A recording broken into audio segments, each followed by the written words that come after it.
तो अब हम आ जाते हैं फेसबुक एड्स की बेस की तरफ। बुनियाद क्या है, पूरा ये सिस्टम काम कर रहा है, इसके पीछे की साइंस क्या है। ये साइंस अगर आप ठीक से समझ गए तो आप अपने एड्स को नेक्स्ट लेवल के ऊपर लेके जाने में कामयाब हो जाएंगे। अगर इस साइंस को सही से नहीं समझ पाए कि ये साइंस, ये जो एड का सिस्टम काम कर रहा है किस तरीके से काम कर रहा है, तो वो फिर आपको फेसबुक एड्स उस तरीके से फ़ायदा नहीं पहुंचा सकेंगे जिस तरीके से मैं चाह रहा हूं कि आपको फेसबुक एड से फ़ायदा पहुंचे। सबसे पहले मैं अपनी फेसबुक की न्यूज़ फीड स्क्रॉल कर रहा था और मेरे सामने ये एक ऐड आ गया, ड्रॉप शिपिंग चैंपियंस नाम के एक पेज का। मेरे सामने एक ऐड आ गया। ये मेरे सामने ऐड क्यों आया है, फेसबुक ने यही ऐड मेरे सामने अभी क्यों रखा है, कोई और ऐड मेरे सामने क्यों नहीं रखा। इसकी दो वजूहत है। ये जो एडवर्टाइजर है ड्रॉप शिपिंग चैंपियंस, ये फेसबुक के पास आया। इसने फेसबुक से दो चीज़ें डिमांड की कि ये मेरी टारगेटेड ऑडियंस है, यानी मैं हमजा, मैं इस पेज का टारगेटेड ऑडियंस हूँ। फेसबुक के पास ये पेज आया, इसने बोला मेरी दो डिमांड्स हैं, हमजा को ऐड दिखाओ। सबसे पहली डिमांड ये है कि मेरा ऐड हमजा तक सबसे सस्ता पहुंचना चाहिए, और दूसरी डिमांड ये है कि हमजा तक मेरा ऐड सबसे पहले पहुंचना चाहिए। सबसे सस्ता पहुंचना चाहिए, ये चीज़ तो हमें समझ में आती है कि यार हमारा ऐड टारगेटेड ऑडियंस तक, कि जिसको मैं अपना ऐड दिखाना चाह रहा हूँ, कि जो मुझे लगता है कि मेरा पोटेंशियल कस्टमर है, उस तक ऐड सस्ता पहुंचे, ये चीज़ तो समझ में आती है। ये चीज़ शायद आपको समझ में ना आ रही हो कि सबसे पहले पहुंचे। दो डिमांड्स है ना, एक तो सबसे सस्ता और दूसरी डिमांड क्या, सबसे पहले पहुंचे।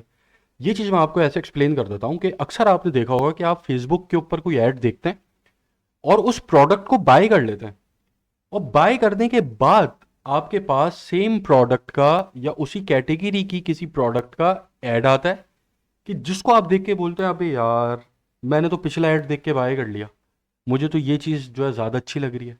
ये होता है ना आपके साथ, अक्सर ऐसा होता होगा आपके साथ। अगर आप ऑनलाइन शॉपिंग करते हैं तो एक चीज़ आपने बाय कर ली, उसके बाद आपके पास और जो एड्स आ रहे होते हैं उसी प्रोडक्ट के, उसके ऊपर आप बोलते हैं कि यार शिट मैं थोड़ा सा इंतज़ार कर लेता, या मैं जल्दी नहीं करता उस वक्त।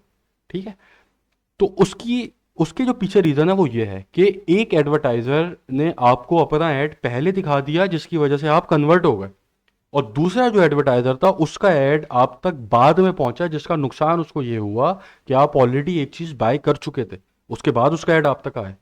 ठीक है, तो इसीलिए जो एडवर्टाइजर होता है उसकी दो मेन डिमांड्स होती हैं, कि एक तो सबसे पहले पहुंचे और सबसे सस्ता पहुंचे। ठीक है, ये डिमांड फेसबुक के आगे एडवर्टाइजर ने रख दी। अब फेसबुक ने बोला ठीक है, मैं तुम्हारा ऐड तुम्हारे टारगेटेड कस्टमर तक, हमजा तक सबसे पहले पहुंचाऊंगी और सबसे सस्ता पहुंचाऊंगी, लेकिन तुम्हारे ऐड की जो टोटल वैल्यू है वो ज़्यादा होगी। वो जितनी ज़्यादा होगी तुम्हारे ऐड की टोटल वैल्यू, उतना ही ये तुम्हारी दो डिमांड्स पूरी होने के चांसेस है। अब फेसबुक के पास सिर्फ एक एडवर्टाइजर तो नहीं आ रहा, फेसबुक के पास तो हज़ारों एडवर्टाइजर्स आ रहे हैं। अब ये जो मेरे पास ऐड आया है, ठीक है, यही सेम प्रोडक्ट के और भी एडवर्टाइजर्स हैं कि जिनका ऐड मुझ तक नहीं पहुंचा लेकिन इसका पहुंच गया। ठीक है, तो फेसबुक ने इसी का ऐड मुझ तक इसलिए पहुंचाया है क्योंकि इसके ऐड की टोटल वैल्यू दूसरे एडवर्टाइजर से ज्यादा थी।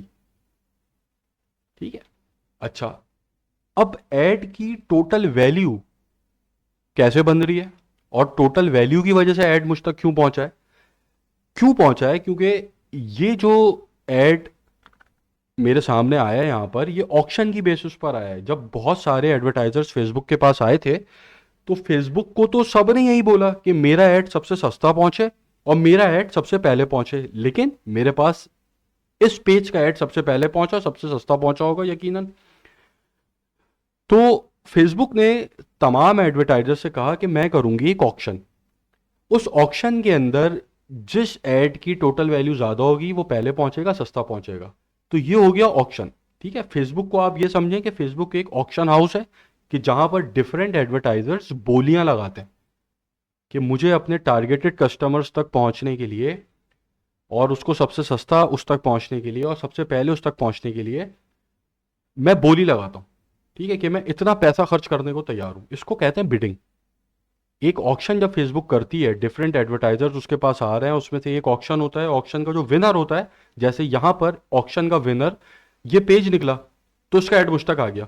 तो अब ये ऑक्शन का जो विनर फेसबुक ने डिसाइड किया है, वो ऐड की टोटल वैल्यू पे किया है, और ऐड की टोटल वैल्यू इन तीन चीजों से मिलकर बनती है। सबसे पहले बिड, उसके बाद चांसेस ऑफ कन्वर्जन या फिर ऐड रेलेवेंसी, और तीसरी चीज ऐड क्वालिटी। तो तमाम एडवर्टाइजर्स में से जिसकी बिड सही होगी, जिसके चांसेस ऑफ कन्वर्जन या एड रेलेवेंसी हाई होगी, इसको अभी मैं खोलता हूं, और एड रेलेवेंसी को और चांसेस ऑफ कन्वर्जन को, और जिसकी एड क्वालिटी हाई होगी, उसका एड, उसको मैं ऑक्शन में वो एडवर्टाइजर विनर होगा। ठीक है। अब सबसे पहले आ जाए बिड के ऊपर, कि जो फेसबुक ने ऑक्शन किया है डिफरेंट एडवर्टाइजर्स का, सबसे पहली चीज उसके अंदर फेसबुक ने जो देखी है वो देखी है बिड। अब बिड क्या है? बिड एक सिंपल सी चीज है। जैसा मैंने बताया है कि फेसबुक एक ऑक्शन हाउस की तरह डील किया है फेसबुक ने तमाम एडवर्टाइजर्स को। तो ऑक्शन हाउस में क्या होता है? नीलाम घर जिसको बोलते हैं शायद, कि जहां पर बोलियां लगती हैं। एक चीज बिकने को आती है और उसके ऊपर लोग बोलियां लगाते हैं कि मैं इस चीज के 100 रुपए देने को तैयार हूं, एक बोलता है मैं इस चीज के 200 देने को तैयार हूं, एक बोलता है मैं इस चीज के 500 देने को तैयार हूं। ठीक है। तो जो एक नॉर्मल ऑक्शन हाउस होता है उसके अंदर क्या होता है रूल, कि जिसने ज्यादा बोली लगाई वो विनर हो जाता है। लेकिन फेसबुक के केस में वो विनर नहीं है, सिर्फ सिर्फ बिड वाला, हाई बिड वाला विनर नहीं है यहाँ पे। फेसबुक के केस में हाई हाई बिड वाले के साथ चांसेस ऑफ कन्वर्जन वाला और ad quality, high ad quality वाला वो विनर होगा। सही है। खैर, तो अब यहां पर सबसे पहले बिडिंग होती है। ठीक है। बिडिंग मैं आपको दिखा देता हूं। यहां पर जब आप अपनी कैंपेन बना रहे होते हैं, अभी इसको छोड़ दें, अभी इसके ऊपर मैं आऊंगा तो एक एक चीज को मैं अलग अलग से बताऊंगा। अभी मैं आपको यहां पे सिर्फ बिड बता रहा हूं। ये आ गई बिड स्ट्रेटेजीज। अब इस ऑक्शन के अंदर हम समझ रहे हैं बिड को। ठीक है। ये आपके आ गई सारी बिडिंग स्ट्रेटेजी। जो सबसे फर्स्ट चीज है जो फेसबुक देख रहा है, पहली बिड हो गई हाईएस्ट वॉल्यूम और वैल्यू। इस बिड के अंदर ये जो है आपकी डिफॉल्ट बिड होती है, मतलब जो डिफॉल्ट बिड होती है फेसबुक उसको इसी के ऊपर एड्स जो है रन कर रहा होता है आपके, अगर आप इसके अलावा और कोई दूसरी बिड सेलेक्ट नहीं करते तब। तो हाईएस्ट वॉल्यूम और वैल्यू, अब यहां पर फेसबुक जो है क्या करेगा कि आपके टोटल बजट को, जो भी आपने बजट लगाया है एक दिन का, कि जैसे मैं एक दिन में 2,000 रुपये स्पेंड करना चाहता हूं, ठीक है, तो वो 2,000 रुपये आपके स्पेंड कर देगी फेसबुक। और यहां पर जो बिडिंग फेसबुक खुद से कर रही है, इस बिडिंग के अंदर गोल फेसबुक का यह है कि आपको मैक्सिमम परचेजेस ला के दे। अब यहां पर बिड क्या लगा रही है वो हमें नहीं पता। इस ऑप्शन के ऊपर ये हाईएस्ट वॉल्यूम, ये मैं आपको बिडिंग समझा रहा हूँ, बिडिंग स्ट्रेटजीज होती हैं, ये जो आपकी ऑप्शन में पहली चीज होती है बिड, वो मैं बता रहा हूँ। यहाँ अगर आप फेसबुक को हाईएस्ट वॉल्यूम और वैल्यू देते हैं तो फेसबुक आपको, हमें नहीं पता पीछे वो क्या बिडिंग कर रही है, वो ज़्यादा बेहतर जानती है उसके सिस्टम के हिसाब से क्या बिडिंग सही है। तो वो इस तरीके से बिडिंग करती है कि जिसके अंदर आपको मैक्सिमम परचेजेस आ जाए या फिर मैक्सिमम हाईएस्ट वैल्यू परचेजेस आ जाए। फॉर एग्जांपल आपकी वेबसाइट के ऊपर आप बेल्ट बेच रहे हैं, तो एक बेल्ट आपके पास 100 रुपए की है, एक बेल्ट आपके पास 200 की है, और एक बेल्ट आपके पास 500 की है। तो फेसबुक की कोशिश ये होगी कि आपकी 500 वाली बेल्ट वो सबसे ज्यादा बिके, हाईएस्ट वैल्यू परचेजेस आपके पास आए। सही है। तो ये एक हो गई बिड स्ट्रेटेजी। दूसरी बिड स्ट्रेटेजी क्या है? कॉस्ट पर रिजल्ट गोल। ठीक। अच्छा, ये टेक्निकली अगर देखा जाए, ये आप गोल्स बता रहे हैं फेसबुक को, बिड स्ट्रेटेजी नहीं दे रहे हैं, बिडिंग नहीं कर रहे हैं आप यहां पे। यहां पर आप डायरेक्ट बिडिंग नहीं कर रहे हैं, ये जो ऑप्शंस आप सेलेक्ट कर रहे हैं डायरेक्ट बिडिंग नहीं है, ये आप इनडायरेक्ट बिडिंग कर रहे हैं। ठीक है। आप गोल बता रहे हैं फेसबुक को। डायरेक्ट बिडिंग आप करते हैं यहां पर बिड कैप के ऊपर, उसके ऊपर अभी मैं आता हूं। तो आप यहां पर आ गए कॉस्ट पर रिजल्ट गोल। आपने फेसबुक को बोला भाई ये लो 2,000। अब 2,000 रुपए के अंदर मुझे एक ऑर्डर जो चाहिए, जो एक परचेज मुझे एक सेल चाहिए, वो मुझे 250 रुपए की चाहिए। अब तुम ऐसे बिडिंग करो, ठीक है, अब तुम ऐसे अपने सिस्टम में बिडिंग करो कि मुझे एक परचेज 250 रुपए की मिले। ये एक हो गई बिड स्ट्रेटेजी। एक हो गई रोएस गोल, रिटर्न ऑन एड स्पेंड, कि आप कितना पैसा लगा रहे हैं फेसबुक पे और कितना पैसा आपके पास आ रहा है। फॉर एग्जाम्पल आपने फेसबुक पे 100 रुपए लगाए और आपके पास 100 रुपए की परचेज आ गई। सही है। तो यहां पर आपका जो रोएस बना, रिटर्न ऑन एड स्पेंड बना, वो बना 1। अगर आपने 100 रुपए लगाए और आपके पास 200 की परचेज आ गई, तो यहां आपका रिटर्न ऑन एड स्पेंड कितना बना? 2। ठीक है। तो ये आपने गोल बता दिया कि भाई मैं अगर 100 रुपये लगा रहा हूँ तो मुझे एटलीस्ट 200 की परचेज चाहिए। तो आप यहाँ पे रोएस गोल बता देंगे उसको, रिटर्न ऑन एड स्पेंड मुझे इतना चाहिए। तो फिर अब इस गोल के हिसाब से फेसबुक बिडिंग करेगी। ठीक है। तो ये तो हो गए 3 ऑप्शंस जिसके अंदर आप गोल बता रहे हैं। अब एक है डायरेक्ट ऑप्शन, क्या आप यहाँ पे डायरेक्ट बिड करते हैं। ठीक है। अब यहाँ पर डायरेक्ट बिड, ये मैं रेकमेंड नहीं करता कि आप डायरेक्ट बिड यहाँ पर करें। क्यों? क्योंकि आपको नहीं पता कि फेसबुक जो ऑक्शन ये कर रही है यहाँ पे, इसके अंदर और लोग कितनी बिडिंग कर रहे हैं। ठीक है। अब फॉर एग्जाम्पल मैं यहाँ पर डायरेक्ट बिडिंग के ऊपर मैं 5 रुपए की बिड लगा देता हूँ, तो मुझे तो नहीं पता कि दूसरे एडवर्टाइजर्स हैं वो कितने की बिड लगा रहे हैं। तो अगर मेरी बिड कम होगी तो मेरा एड एड की टोटल वैल्यू वो कम हो जाएगी, टोटल वैल्यू कम हो जाएगी तो मेरा एड इस तरीके से मेरी टारगेटेड ऑडियंस तक नहीं पहुंच पाएगा। सही है। तो इसलिए बिड कैपिंग मैं अलाउ नहीं करता कि आप यहाँ पे करें। अभी जब हम कैंपेन्स बनाएंगे तो उसके ऊपर हम आके बात करेंगे और। सही है। तो ये था फर्स्ट स्टेप कि जहां पर आप बिड दे रहे हैं। अब यहां पर जो मैं रेकमेंड करता हूं वो आप हाईएस्ट वॉल्यूम और वैल्यू ही सेलेक्ट करते हैं, जो कि डिफॉल्ट वैल्यू होती है फेसबुक की। तो यहां पर आपने हाईएस्ट वॉल्यूम और वैल्यू सेलेक्ट कर लिया बिड में, तो यह आपका बिड वाला पार्ट तो सही हो गया। अब यहां पर फेसबुक अपने हिसाब से खुद बिडिंग करेगी, और जब फेसबुक खुद बिडिंग करेगी तो वो परफेक्ट बिडिंग ही होगी।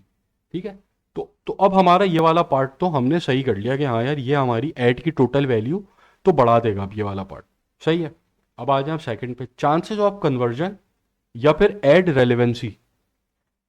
अच्छा, एड रेलेवेंसी क्या है कि ये एड जो इस पेज ने मुझे दिखाया है या इसने मुझे टारगेट किया है, मैं इससे कितना रेलेवेंट हूं। अब जैसे मैं ड्रॉप शिपिंग कर रहा हूं और इसने जो मुझे ऐड दिखाया है, ये इसने मुझे ड्रॉप शिपिंग प्रोडक्ट का ऐड दिखाया है, तो अब मैं क्या हुआ, इस प्रोडक्ट से बहुत ज़्यादा रेलेवेंट हो गया। तो इसलिए यहां पर इसकी जो चांसेस ऑफ कन्वर्जन है मेरे ज़्यादा होंगे। क्यों? क्योंकि मैं इस प्रोडक्ट से रेलेवेंट हूं, मैं ड्रॉप शिपिंग कर रहा हूं और मेरे पास भी ऐड ड्रॉप शिपिंग का दिखा रहा है ये। ठीक है, ड्रॉप शिपिंग प्रोडक्ट का ऐड दिखा रहा है, तो चांसेस ऑफ कन्वर्जन यहां मेरे ज़्यादा हैं। और या फिर अदर वर्ड्स के अंदर अगर मैं इसको बताऊं तो एड रेलेवेंसी मेरी ज़्यादा है इसके साथ। ठीक है। तो ये चीज़ भी फेसबुक ने देखा होगा। ठीक है। तो अगर मैं यहां पर, ये मुझे यहां पर किसी ऐसी प्रोडक्ट का ऐड दिखाता कि जो मुझसे रेलेवेंट नहीं है। फॉर एग्जाम्पल मैं जो हूँ कोई एक ऐसी प्रोडक्ट बेच रहा हूँ जिसको मर्द हजरात इस्तेमाल करते हैं, ख़वातीन इस्तेमाल नहीं करती, और मैं ऐड उसका ख़वातीन को दिखा रहा हूँ, फिर इररेलेवेंट हो गया ऐड, चांसेस ऑफ कन्वर्जन गिर गए। अब यहाँ पर इसकी जगह मेरे पास फॉर एग्जाम्पल शरारे गरारे का ऐड आ जाता, या फिर लेडीज सैंडल का ऐड आ जाता। तो लेडीज सैंडल का ऐड जो मेरे पास इसने मुझे दिखाया है, वो लेडी सैंडल का ऐड के साथ मैं रेलेवेंट नहीं हूं। ठीक है। तो अगर मैं उसके साथ रेलेवेंट नहीं हूं तो क्या है, मेरा चांसेस ऑफ कन्वर्जन गिरेगा और ऐड रेलेवेंसी गिरेगी। ऐड रेलेवेंसी गिरेगी तो अल्टीमेटली ऐड की टोटल वैल्यू गिरेगी, और ऐड की टोटल वैल्यू जब गिरेगी तो जब नेक्स्ट ऑक्शन होगा, जैसे कि अभी तो ये एक ऑक्शन हो गया, एक इंप्रेशन के ऊपर एक ऑक्शन होता है। इस बात को ध्यान में रखिएगा कि ये मुझ तक जो ऐड पहुंचा है ना, ये एक ऑक्शन हुआ है उसका रिजल्ट है। अब ऐसे ही ये किसी दूसरे बंदे बंदे के पास जब ऐड जाएगा तो वहां पर दूसरा ऑक्शन होगा। तो जब पहले ऑक्शन के अंदर इसने देखा कि यार ये रेलेवेंसी इसकी नहीं बन रही या चांसेस ऑफ कन्वर्जन इसके नहीं बन रहे, तो वो ऐड की टोटल वैल्यू गिरेगी और फिर ऑक्शन के अंदर वो फेल होगा, ऑक्शन के अंदर वो विनर नहीं बनेगा। तो इसलिए फिर वो दूसरे लोगों तक महंगा जाएगा और देर से जाएगा।